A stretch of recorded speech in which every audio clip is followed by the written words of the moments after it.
I don't know, I just had an urge to make this video and talk to you. Um, Now, I'm not a doomer or an incel or whatever you want to call yourself, but I've had some rough shifts from my life. Like, honestly, how my life has gone, if I didn't have as many friends that are women, I would probably be a doomer or an incel myself because I've gone through similar things. I've had a lot of heartbreak. I've seen a lot of people, you know, start dating because they're conventionally attractive. And, I'm overweight. I get reminded a lot. But I just, what people don't understand is kind of taking the red pill means you're starting to hate yourself. You think it's just because of your looks, which isn't true. There's shallow people out there. Let them be shallow. They're going to have shallow children, and they're going to raise them to be shallow. Like, you don't want that in your life. You want someone that's meaningful, someone that doesn't just like you for your looks. Like, the whole, like, incel type of thing is, like, just, like, or doomer or whatever. Like, those kind of go both hand in hand, because when you're depressed, you get down on yourself, you get depressed, and you start to hate everybody around you. But this specifically, you start to hate yourself because you compare yourself to all these people that have good looks, and then it's like all that you're doing is setting yourself up to hate yourself even more. Like, I've seen just like how obsessed people are with their looks. Um,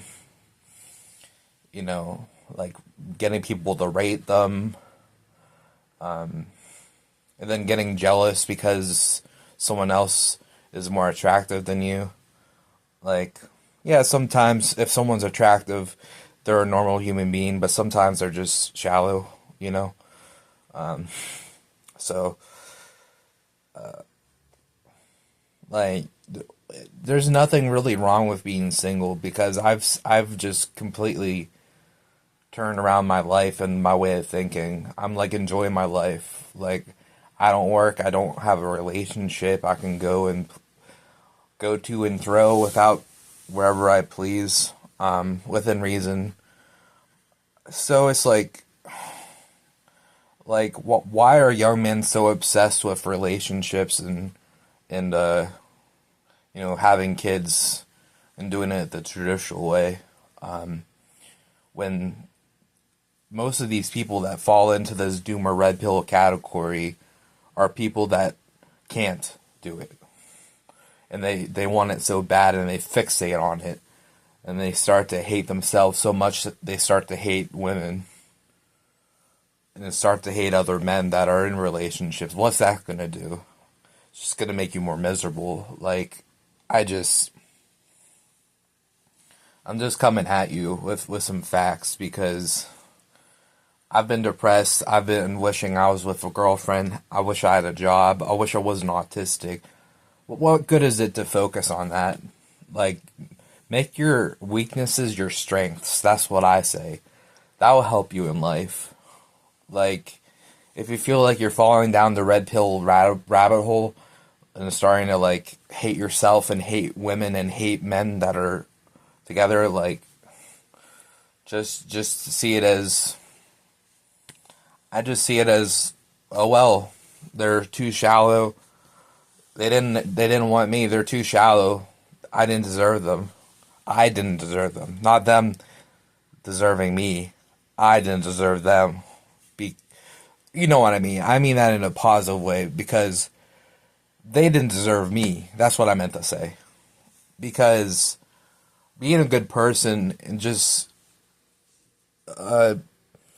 being caring, having other qualities than just your looks is very important to know about yourself. Don't make yourself all about your looks or the fact you're a virgin or, whatever.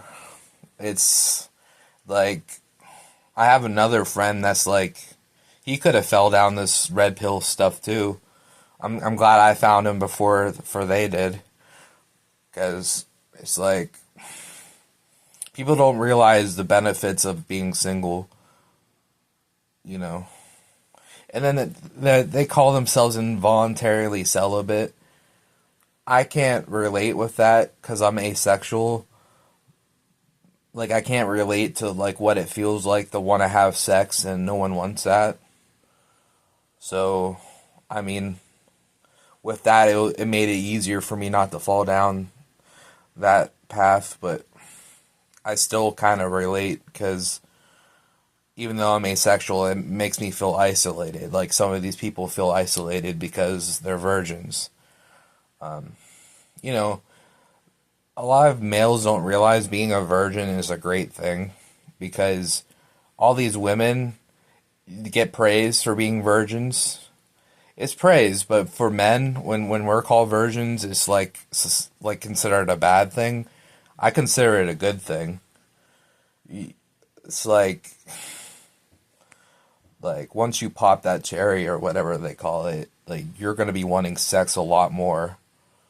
And like, what's the point of even getting started if there's not anyone around you that wants to have sex?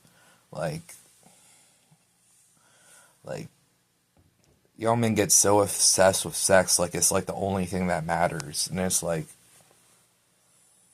I feel bad for them. It's like they're just misguided. It's just like, so like for the doomers out there that like think it's not gonna get better or whatever, it's hard to get a relationship. It's hard to get anything started in the economy.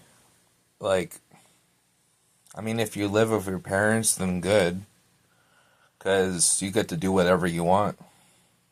I don't see that as a bad thing. See it as a good thing. Like, you have like complete freedom to do whatever you want whenever you want. And people kept making me feel bad for it. The people that were working and they're jealous of me. You know, if you can't spread your wings, who cares? Like you get to do whatever you want. I'm here on YouTube and TikTok, just living my best life, doing whatever I want. I don't have to go anywhere. I don't have any responsibilities. See, these people don't realize that the people that are taken have responsibilities and they have things they have to sacrifice for their relationship. For me, nope. I don't gotta sacrifice anything besides what I have to with my father, but that's different. But yeah, man, I just want people to know there's hope. Like, you see positive in the negative.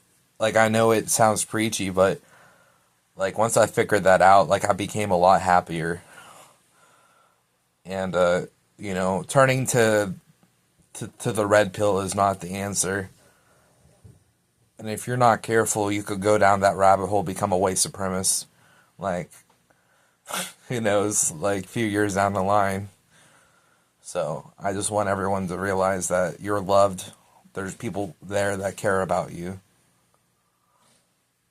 Just like there is for me. There's people out there that care about you, and spend time with them, whoever it is, whether it's a family member or a friend, or even, like for me, even that girl that never wants to be with me but wants to be my friend. She's a good friend to me. So take what you can get in this world. What's the point of being miserable all the time? I went through that a long time ago, and I got out of it.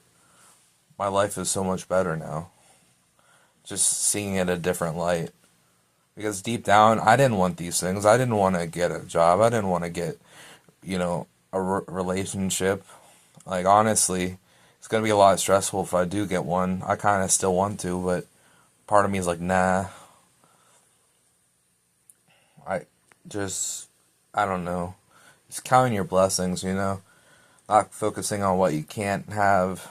Like it says in the Bible, you gotta focus on yourself and what the blessings you have. You can't focus on things you can't get.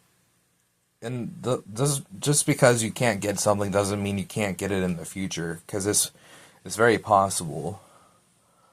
You just gotta just keep trucking along, Maybe God will answer your prayer, but that one Bible verse, "Thou shalt not want," that's just that just turns to jealousy, hatred, and just being miserable. So, I mean, by all means, if you want to be miserable, become a doomer. I used to be an optimistic nihilist, which is an oxymoron because you're just negative about everything. Yeah, I mean, by all means, if you want to be miserable, go down the incel rabbit hole, go down the doomer rabbit hole, all you want. But honestly, everything will get better in your life, and God's with you, you know. Hopefully you believe. If you don't believe, that's fine, but God's with you. Whether you believe in Him or you don't, He'll make your life better. Or the universe will, whatever you want to think. So yeah, hope you enjoyed. I don't know, I just felt like being a motivational speaker recently. If you enjoyed, please leave a like and subscribe if you're new. And I'll see you when you watch me again, metaphorically.